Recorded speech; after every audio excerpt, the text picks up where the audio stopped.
बल्कि ये मानव सभ्यता के इतिहास का वो खौफनाक दौर माना जाता है जिसमें मनुष्य की मौजूदगी में प्रकृति ने सबसे बड़ा मौत का तांडव खेला था। एक ऐसा तांडव जो 1-2 महीने नहीं बल्कि कई साल तक चलता रहा।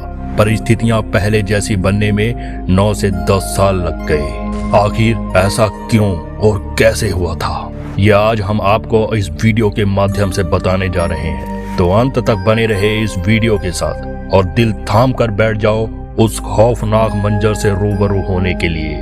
536 ईस्वी के शुरुआती दौर में तो सब कुछ ठीक चल रहा था, पर एक दिन लोग जब सुबह सोकर उठते हैं तो उनके घरों के बाहर अचानक अंधेरा छाया होता है। हर जगह सिर्फ काले बादल और धुएं के गुबार नजर आते हैं। आसमान में सूरज गायब होता है। हर कोई यह देखकर हैरान हो जाता है कि दुनिया में हो क्या रहा है।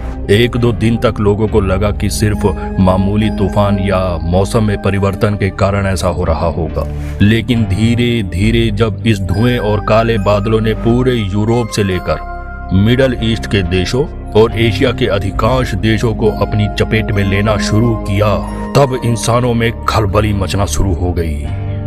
अब लोग कई दिन तक सूरज निकलने का इंतजार करते रहे, लेकिन आसमान में सूरज दिखना तो दूर, उसकी रोशनी तक धरती पर पहुंचना मुश्किल हो चुकी थी। हर तरफ सिर्फ अंधेरा ही अंधेरा था। उस समय तक लाइट का आविष्कार भी नहीं हुआ था। लोग लालटेन और लकड़ी जलाकर रोशनी करने लगे। कई दिन, कई हफ्ते, कई महीने बीत गए, लेकिन कुछ भी बदला नहीं। सूरज न निकलने के कारण धरती का तापमान लगातार गिरने लगा था। आपको जानकर हैरानी होगी कि गर्मियों के समय में भी चीन जैसे देश का तापमान 2.5 डिग्री सेल्सियस तक लुढ़क गया था। गर्मियों के मौसम में भी एशियाई देशों में बर्फ पड़ने लगी। पूरे यूरोप से लेकर एशिया तक सब कुछ जम रहा था। अत्यधिक ठंड के कारण फसलें बर्बाद हो चुकी थी। लोगों के पास खाने के लिए कुछ नहीं बचा था।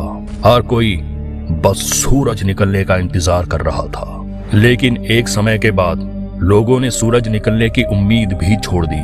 हर कोई सोच रहा था कि अब दुनिया का अंत नजदीक है और ये जो कुछ भी हो रहा है वो ईश्वर की मर्जी से हो रहा है। लोगों को उनके पापों की सजा मिल रही है।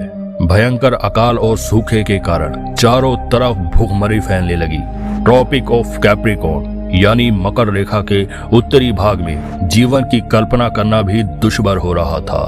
भूखमरी के कारण लोगों की मौतें हो रही थी। उस समय विज्ञान के बारे में भी लोगों को जानकारी नहीं थी और ना ही कोई साइंटिस्ट था जो किसी मशीन से धुएं के अंबार को